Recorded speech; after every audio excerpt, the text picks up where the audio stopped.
Well, the polls are officially closed in South Carolina as we get past the 7 o'clock hour. I want to thank you for joining us for this digital edition of WACH FOX News. Election results should start trickling in, within the next 30 minutes or so. We do have team coverage tonight. Want to give you a little bit of an update. We'll start off with our Kiana Jordan, tracking the Columbia mayor's race here at campaign headquarters for the incumbent, Daniel Rickman, who's running for re-election. What can you tell us?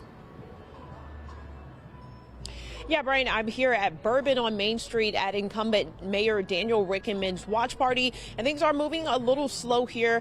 Mayor Rickman isn't here yet, but there are just a little bit of people trickling in. You can see the Mayor Rickman for mayor signs, as well as Peter Brown for city council signs. So I do expect Peter Brown to be here later on, as well as Mayor Rickman. One thing I want to mention is that today, when I was talking to all three of the candidates running for mayors, they kind of mentioned how voter turnout was just kind of low and slow, and that was something that they wanted to see improve. Now, like I said, three candidates running for mayor. We've got incumbent Mayor Daniel Rickman, who says that he is just excited for tonight and hopeful and confident that he's going to win. Now, Rickman is the 71st mayor of Columbia. He's seeking a second term. While in office, some of the biggest moves he has made has been focusing on addressing homelessness in the city with a rapid shelter and working to revitalize Finley Park, which is set to be unveiled later this month. He says he's hopeful that he will win re-election and is looking forward to finishing all of the projects and the initiatives that he started. Now, also running, we have 28-year-old Jessica Thomas. She's a Spring Valley High School graduate and says her message has been building hope among not just other young people in the community, but everyone. No matter the turnout, Thomas says she hopes there will be more effort to improve voter turnout. We also have Vietnam veteran Wade Fulmer says he is running for mayor because he felt there needed to be a better process for listening and acting on the concerns of taxpayers in the city, more transparency and accountability. Now, Fulmer says despite the outcome, he will support the winner, but hopes the people in the city of Columbia will have a choice. Now, all three candidates saying they believe that this campaign was truly a learning experience. You always hear something new. I think there's opportunity, you learn something. There may be a pocket, or there may be a procedure or a process that we have that really needs to be looked at again, and I heard some of that on the campaign trail. My slogan is rewrite the possible. I think that's pretty explanatory. It's very unique to see a 28-year-old non-politically involved person just cast their name into the ballot, especially for mayor. So it's just about reminding, especially Gen Z, that it's okay to have hope. It's okay to try something and fail.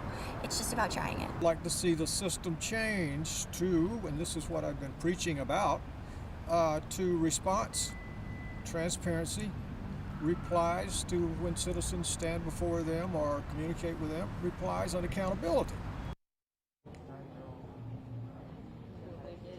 Now, not too far from where we're at here in downtown Columbia, Jessica Thomas is also having a watch party at Ruth's Cribs. When I talked to her earlier today, she said that today was definitely an exciting day for her, but she did mention what she called a few unprofessional incidents that happened. She said that there were people at the polls telling voters that she had dropped out, as well as telling voters that Rickman was going to win. So she just noted how those things were negative for her. But overall, she said she was excited. I did not hear back from Wade Fulmer as to whether he would be having a watch party, but he sure is watching and hopeful as well to get this win tonight. Now, tune back in at 10 tonight for an update on who's winning and what those numbers were. Live in Columbia, I'm Kiana Jordan, Watch Fox News, Local First.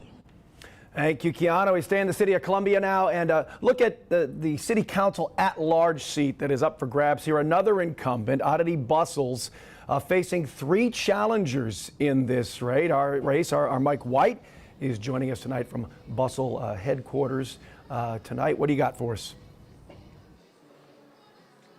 Brian, things are just getting started here at the Loft Columbia downtown for Oddity Bustle's election party. And so far, the vibe in the room just in these first few minutes is good energy and just a good mood in general as everyone is here, just waiting for those results to come in and make the most of their time. And when I spoke to Bustles earlier today about this being her first re-election a re-election campaign. She said it's about focusing on her track record and what she's done over the last 4 years, which included supporting policies that help ensure good paying jobs and supporting first responders. Now, when I asked her about what her focuses are if she is to be re-elected to this nonpartisan seat this year, she said those 3 focuses would be ensuring good paying jobs, affordable housing, and also making city government more accessible to people of the city. Now, she is going up against 3 other candidates: Democrat Sam Johnson, nonpartisan Jared Lee Johnson, and a nonpartisan Tony Bowen. I spoke to Sam and Jared Lee Johnson, as Bowen did decline to speak with WACH FOX News when we reached out to him.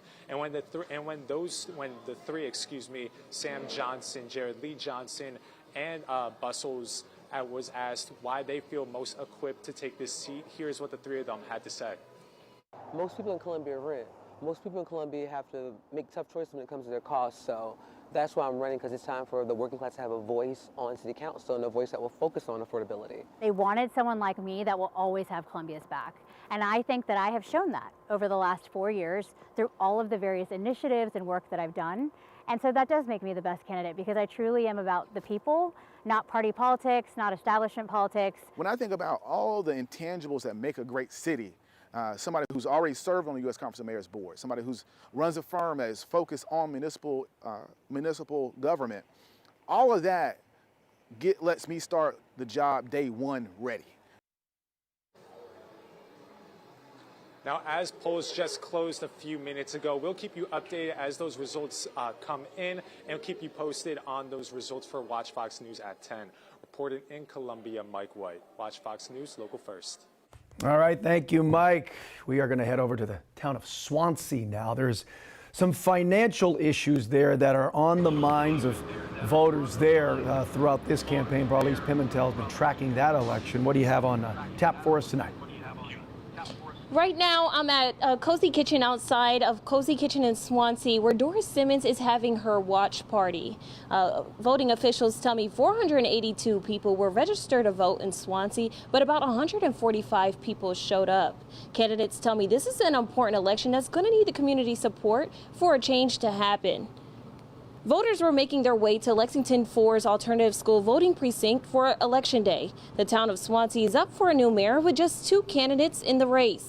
Simmons is a town councilwoman and faces Councilman Jerome Williams. 2 council seats are also up for grabs in the election. In District 1, Linda Butler and Angie Alley are in the race, and Melissa Williams for District 2. The candidates for mayor tell me this is an important election with several issues in the town. Swansea lost their police department recently, and people who live in the area are demanding financial transparency and communication moving forward. Here's what both candidates said they'll do if they're elected.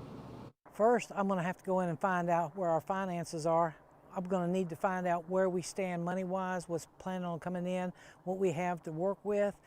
That's the first thing. When I do find out information, it will be shared with the council members. We will jointly make an effort to decide what we need to do going forward and how we need to handle what we need to handle and what order it needs to be handled in. With me, accountability and just transparency, and then trying to unite Swansea. And I think the biggest issue with the problems is don't let outsiders, corrupt your minds, ask questions. I just like to see Swansea come together as one. We'll know who the next mayor of Swansea is later tonight. The new mayor will be sworn in November 24th. In Swansea, I'm Barlise Pimentel, WACH FOX News, local first. All right, thank you, Barlise. In Lexington County, House District 88. We're also tracking that particular race tonight. That's the seat that was vacated by the resignation of R.J. May, who's currently in jail on child porn charges to be sentenced next year. Now, we have 2 candidates in that race, GOP nomination. John Lastinger and Brian Duncan are running against each other in a runoff tonight. That is for the Republican nomination. So winner takes all tonight for the GOP nomination.